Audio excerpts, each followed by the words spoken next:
ರಾಘು ಹೇಳ. ನಾವೆಲ್ಲ ಟ್ರಿಪ್ ಹೋಗ್ದೆ ಸುಮಾರು ದಿನ ಆಯ್ತು. ನಡ್ರಿ ಎಲ್ಲರೂ ದೂರ ಹೋಗೋಣ. ಮಗ ಆಲ್ಮೋಸ್ಟ್ ಆಲ್ ಎಲ್ಲ ಪ್ಲೇಸ್ ನೋಡಿದ್ದೀವಿ ಮೇಲೆ. ಈಗ ಒಳ್ಳೆ ಯುನಿಕ್ ಆಗಿರೋಂಥ ಪ್ಲೇಸಿಗೆ ಹೋಗೋಣ. ಟೆಂಪಲ್ ಆಯ್ತು, ಬೀಚ್ ಆಯ್ತು, ಮತ್ತೆ ಎಲ್ಲೆಲ್ಲ ಹೋಗಿದ್ದೀವಿ. ಈಗ ಈ ಸರಿ ಯಾಕೆ ನಾವು ಫಾರೆಸ್ಟ್ ಒಳಗೆ ಟ್ರೆಕ್ಕಿಂಗ್ ಮಾಡಬಾರ್ದು? ಅದನ್ನು ಒಂದು ನೋಡೇ ಬಿಡ ಅಂತ. ಹಂಗಿದ್ರೆ ಯಾವ ಪ್ಲೇಸಿಗೆ ಹೋಗೋಣ? ಇಲ್ಲಿ ಕೇಳ್ರು, ನನಗೆ ಗೊತ್ತಿರೋ ಒಂದು ಊರಿದೆ ಚಂಡೀಪುರ ಅಂತ. ಅದ್ರ ಪಕ್ಕದಲ್ಲಿರೋ ಕಾಡೊಳಗೆ 14 ಕಿಲೋಮೀಟ್ರ್ ಟ್ರೆಕ್ಕಿಂಗ್ ಮಾಡಿದ್ರೆ ಒಳ್ಳೆ ವ್ಯೂ ಪಾಯಿಂಟ್ ಸಿಗುತ್ತೆ, ಚೆನ್ನಾಗೂ ಇರುತ್ತೆ ನೋಡೋಕ್ಕೆ. ಸರಿ ಕಣ, ಇದ್ರ ಬಗ್ಗೆ ನೈಟ್ ಮಾತಾಡ್ಕೊಂಡು ನಾಳೆ ಬೆಳಗ್ಗೆ ಹೊರಟ್ಬೋಣ. ಸರಿ ಹೋಗೋಣ ಆಗಿದ್ರೆ. ಸರಿ ಹೋಗೋಣ.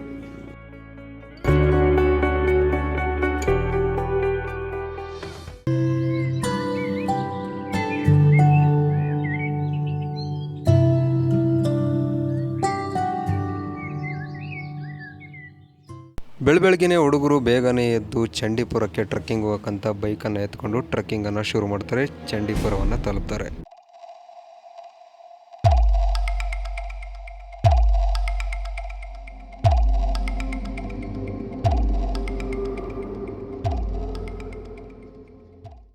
ಏನು ರೋಯ್ಸ್, ದೊಡ್ಡಕ್ಕೈತಿ, ಗುಡ್ಡ ಇದೆ, ಇವತ್ತು ಹತ್ತಕ್ಕಾಗುತ್ತಾ ಇದನ್ನ? ಚೆನ್ನಾಗಿರೋ ಪ್ಲೇಸ್ ನೋಡ್ಬೇಕಂದ್ರೆ ಕಷ್ಟಪಡಲೇಬೇಕು. ಹತ್ತಿರ ಚೆನ್ನಾಗಿದೆ. ಸುಮಾರು ಎಷ್ಟು ಕಿಲೋಮೀಟರ್ ಇರ್ಬೋದು? ಒಂದು 14 ಕಿಲೋಮೀಟ್ರ್ ಇರ್ಬೋದು, ಹೋಗ್ಬೋದು, ತೊಂದರೆ ಇಲ್ಲ. ಅಷ್ಟೇನಾ? ಅಷ್ಟೇ. ಹಂಗಾದ್ರೆ ಹೋಗ್ಬೋದು, ಬನ್ನಿ.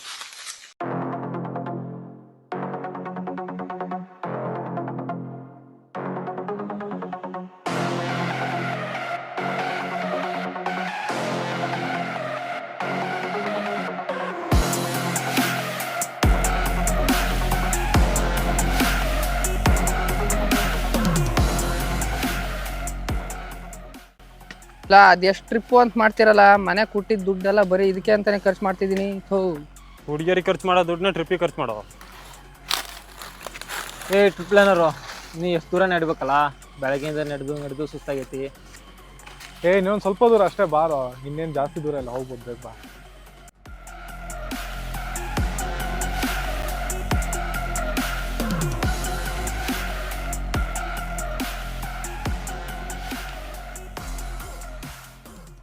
ಎಲ್ಲರೂ ನಿಲ್ರಪ್ಪ, ಎಲ್ಲಿ ಹೋಗ್ತಾ ಇದ್ದೀರಾ? ನೋಡೋಕ್ಕೆಲ್ಲ ಹಸುಬ್ರು ಇದ್ದಂಗಿದ್ದೀರಾ. ಎಕಡೆ ಹೋಗ್ತಾ ಇದ್ದೀರಾ? ಏನಕ್ಕೆ ಬಂದ್ರಿ ಈ ಕಡೆ ನೀವು? ನಾವೆಲ್ಲ ಫ್ರೆಂಡ್ಸ್ ಒಂದೇ ಕಾಲೇಜಿಂದ ಬಂದಿದ್ದೀವಿ, ಟ್ರೆಕ್ಕಿಂಗ್ ಹೋಗೋಣ ಅಂತ ಬಂದ್ವಿ. ಇವೆಲ್ಲ ಜಾಗ ಎಲ್ಲ ಸರಿ ಇಲ್ಲ ಕಣ್ರಪ್ಪ, ಈ ಕಡೆ ಹೋಗ್ಬೇಡ್ರಿ ನೀವು. ಯಜಮಾನ್ರೆ, ಇಲ್ಲೇ ಮೇಲ್ ತಕ ಹೋಗ್ಬರ್ತೇವೆ ಅಷ್ಟೇ. ನಾವು ಹೇಳಿದೀವಪ್ಪ, ಇನ್ಮೇಲೆ ಹೋಗೋದು ಬಿಡೋದು ನಿಮ್ಮ ಇಷ್ಟ. ನೀವು ಬಂದಿದ್ದೀವಿ ಅಣ್ಣ, ಮತ್ತೇನು ಹೋಗಿ ಬರ್ತೀವಿ ನಾವು. ಯಜಮಾನ್ರೆ, ನಮ್ಮ ಮಾತೆಲ್ಲ ಎಲ್ಲಿ ಕೇಳ್ತಾರೆ ಅವರು? ವಯಸ್ಸು ಹುಡುಗರು, ಬರೀ ಹೋಗೋಣ.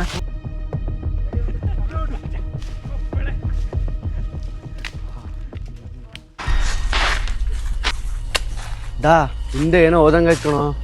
ಎಲ್ಲೋ ಏನಿಲ್ಲಲ್ಲ, ಬಾ ಕಾಡಲ್ಲ, ಮರ ಗಿಡ ಬರ್ತಾಯಿರ್ತಾವ.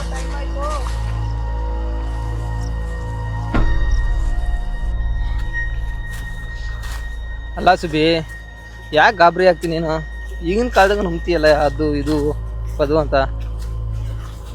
ಸುಬ್ಬು, ಸುಬಿ, ಸುಬ್ಬು ಕಾಣ್ತಾ ಇಲ್ಲಲೇ? ಸುಬ್ಬು,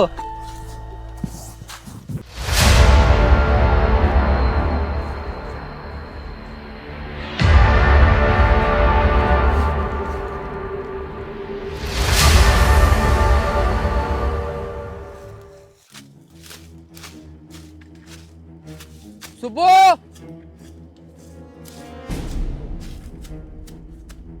ಸುಬ್ಬು, ಸುಬ್ಬು ಇಲ್ಲೇ ಇದ್ದ, ಬರ್ರೋ.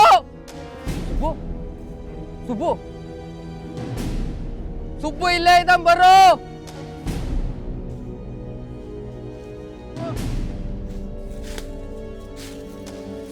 ಇವನಾಕೋ ಇಲ್ಲಿ ಕುಂತಾನೆ? ನಂಗೂ ಗೊತ್ತಿಲ್ಲ ಕಣ, ನಾನು ಈ ಕಡೆಯಿಂದ ಬಂದೆ, ಕೂತ್ಬಿಟ್ಟಿದ್ದ. ಸುಬ್ಬು, ಸುಬ್ಬು, ಸುಬ್ಬು, ಸುಬ್ಬು, ಸುಬ್ಬು, ಏನೋ ಇದು ನೋಡ್ರೋ. ಸುಬ್ಬು,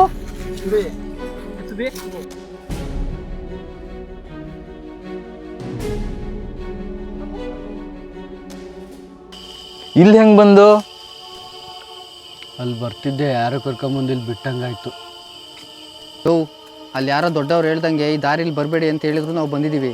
ಯಾವ ವ್ಯೂ ಪಾಯಿಂಟು ಬೇಡ, ಏನು ಬೇಡ, ನಡ್ರಿ ಹೋಗೋಣ ಫಸ್ಟ್ ಇಲ್ಲಿಂದ. ಅದು ಸರಿ, ಆ ಬುಕ್ಕಲ್ಲಿ ಏನೈತಿ? ಇದರಲ್ಲಿ ಏನಾದ್ರು ಇರಲಿ, ಫಸ್ಟ್ ಇಲ್ಲಿಂದ ಹೋಗೋಣ ನಡ್ರಿ. ಈ ಘಟನೆ ನಡೆದಾದ ಮೇಲೆ ಹುಡುಗರು ಅರ್ಧಕ್ಕೆ ಟ್ರೆಕ್ಕಿಂಗನ್ನು ನಿಲ್ಲಿಸಿ ಭಯದಿಂದ ಊರ ಕಡೆ ಬರ್ತಾರೆ.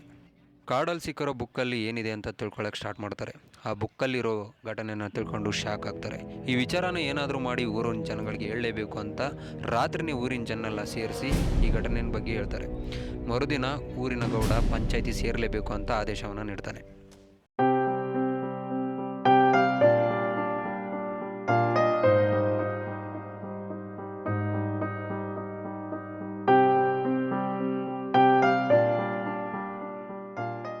ಓ ಮೀನಾಕ್ಷಿ ಅವರೇ. ಓ ಏನ್ರಿ ಲತಕ್ಕ? ನಾನ್ ಚೆನ್ನಾಗಿದ್ದೀನಿ, ನೀವ್ ಹೆಂಗಿದ್ದೀರಿ? ನಾನ್ ಚೆನ್ನಾಗಿದ್ದೀನ್ರಿ. ಎಂತ ತಿಂಡಿ ಮಾಡಿದ್ರಿ? ನಮಗ್ ರೊಟ್ಟಿ ಕೋಳಿ ಸಾರು. ಹೌದೇನ್ರಿ? ಮತ್ತೆ ಸಮಾಚಾರ ಎಲ್ಲ ಹೇಳ್ಬೇಕು. ಏ ಪುಟ್ಟಿ, ನೀ ಯಾವಾಗ ಬಂದಿದೆ? ನಾನು ಆಂಟಿ ನೆನ್ನೆ ಬಂದಿದ್ದು. ಮನೆ ಕಡೆ ಬರ್ಲೇ ಇಲ್ಲ. ನಮ್ಮ ಅಪ್ಪಯ್ಯವ್ವ ಹೊರಗೆ ಕಳ್ಸಲ್ಲ ಅಂತಾರೆ. ಪೇಟೆಂತ ಬಂದಿದ್ದಲ್ಲ, ಕಪ್ಪಗಾಗ್ತೀನಿ ಅಂತ ಹೊರಗೆ ಕಳಿಸ್ತೀನಿ. ಹೌದನ್ರಿ? ಅಕ್ಕ ನಿನ್ ದೊಡ್ಡ ಮಗ್ಳಕ್ಕ ಪ್ಯಾಟಿಂದ ಬಂದಳೆ, ಮದ್ವೆಗಿದ್ವಿ ಮಾಡ್ತಿ ಏನ್ ಕತೆ? ಇಲ್ಲವ ಮದ್ವೆಗಿದ್ವಿ ಅಂತಿಲ್ಲ, ಓದ್ತಾಳ.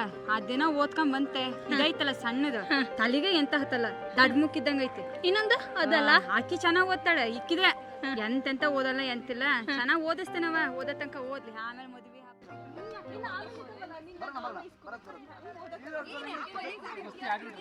ನೋಡ್ರೆ, ಇವತ್ತು ಪಂಚಾಯತಿಯಲ್ಲಿ ಏನ್ ತೀರ್ಮಾನ ಕೊಡೋದು? ಈ ಸಮಸ್ಯೆ ತುಂಬಾ ಗಂಭೀರವಾಗಿದೆಯಲ್ಲ. ನೋಡೋಣ ಫಸ್ಟ್ ಹೋಗಿ ಏನು ಮಾಡಿ ತೀರ್ಮಾನ ಕೊಡೋಣ, ಏನು ಸಮಸ್ಯೆ ಅಂತ ಕೇಳೋಣ. ಅದು ನೋಡೇ ಬಿಡೋಣ ತೀರ್ಮಾನ.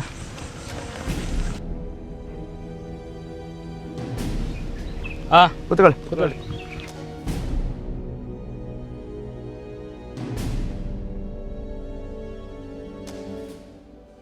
ಎಲ್ಲರೂ ಸುಮ್ಮನಿರಪ್ಪ. ನಿನ್ನೆ ಈ ಹುಡುಗರು ಏನು ಕಾಡಿಗೆ ಹೋಗಿದ್ರಲ್ಲ, ನಿನ್ನೆ ಕಾಡಲ್ಲಿ ನಮ್ಮ ಕಾಡು ತಾಯಿ ಮುಂದ್ಗಡೆ ಒಂದು ಪುಸ್ತಕ ಸಿಕ್ಕಿದೆ. ಆ ಪುಸ್ತಕದಲ್ಲಿ ನಮ್ಮ ಊರಿನ ಭವಿಷ್ಯನೇ ಅಡಗಿದೆ.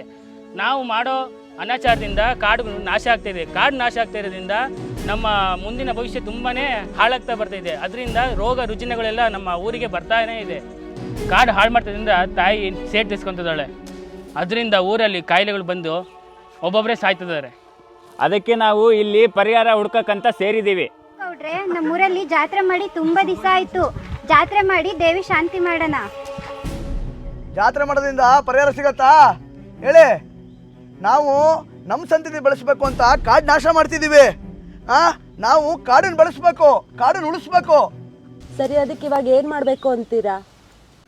ಇದೆಲ್ಲ ನಂಬೇಡಿ. ಏನೋ ಬುಕ್ ಅಂತೆ, ಏನೋ ಭವಿಷ್ಯ ಅಂತೆ. ಇದಕ್ ಪರಿಹಾರ ನಮ್ಮೆಲ್ಲರ ಜಮೀನ್ ಇವ್ರಿಗೆ ಕಾಡಿ ಕೊಡ್ಬೇಕಂತೆ.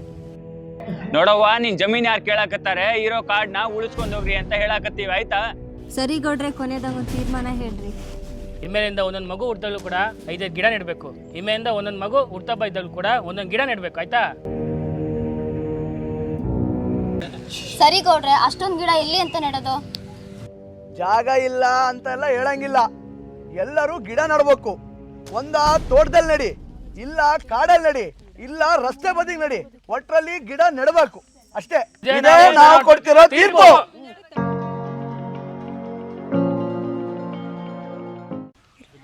ಅಲ್ಲಿಂದ ನಡೀತಿದೆಯಲ್ಲ.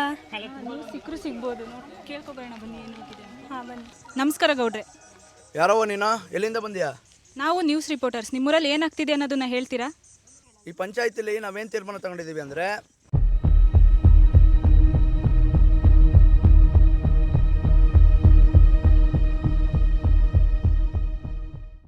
ಈ ಒಂದು ಹಳ್ಳಿಯ ಜನರು ತಗೊಂಡಿರೋ ತೀರ್ಪನ್ನೇ ಎಲ್ಲ ಹಳ್ಳಿಯಲ್ಲೂ ಅಡಾಪ್ಟ್ ಮಾಡ್ಕೊಂಡ್ರೆ ನಮ್ಮ ಪರಿಸರನೂ ಕೂಡ ಬೆಳೆಯುತ್ತೆ, ಹಾಗೆ ನಮ್ಮ ಕಾಡು ನಾಶನೂ ಕಡಿಮೆ ಆಗುತ್ತೆ. ಕ್ಯಾಮ್ರಾ ಪರ್ಸನ್ ರಕ್ಷಿತಾ ಜೊತೆ ಧನ್ಯಶ್ರೀ, ನಂಬರ್ 1 ನ್ಯೂಸ್. ಸೊ ನೋಡಿದ್ರಲ್ಲ, ಇದಾಗಿತ್ತು ನಮ್ಮ ಪುಟ್ಟ ಕತೆ. ಭಾರತದಲ್ಲಿ ಸುಮಾರು ಪ್ರತಿ ವರ್ಷ ಸರಾಸರಿ 20 ಕೋಟಿ ಮಕ್ಕಳು ಹುಡ್ತವೆ. ಅದರಲ್ಲಿ ಒಂದೊಂದು ಮಗುವಿನ ಹೆಸರಲ್ಲಿ 5 ಗಿಡ ನೆಟ್ಟರು ಕೂಡ ಸೊಸೈಟಿಗೆ 1000 ಕೋಟಿ ಮರಗಳನ್ನು ನೆಟ್ಟಂಗಾಗುತ್ತೆ ಪ್ರತಿ ವರ್ಷ. ಇನ್ನು ಬರ್ತಡೇ ವಿಚಾರಕ್ಕೆ ಬರೋಣ. ಪ್ರತಿದಿನ ಅದೆಷ್ಟು ಕೋಟಿ ಜನ ಬರ್ತಡೇ ಆಚರಿಸ್ಕೊಂತಾರೋ ಗೊತ್ತಿಲ್ಲ. ಅದರಲ್ಲಿ ಕೆಲವೊಬ್ಬರು ಜನ ಅವರ ಬರ್ತಡೇ ದಿನ ಸಸಿಗೇನಾದರೂ ನೆಟ್ಟರೆ ಸೊಸೈಟಿಗೆ ಅದಕ್ಕಿಂತ ದೊಡ್ಡ ಕಾಂಟ್ರಿಬ್ಯೂಷನ್ ಬೇಕಾ? ಪರಿಸರಕ್ಕೆ ಅದಕ್ಕಿಂತ ದೊಡ್ಡ ಕಾಂಟ್ರಿಬ್ಯೂಷನ್ ಬೇಕಾ?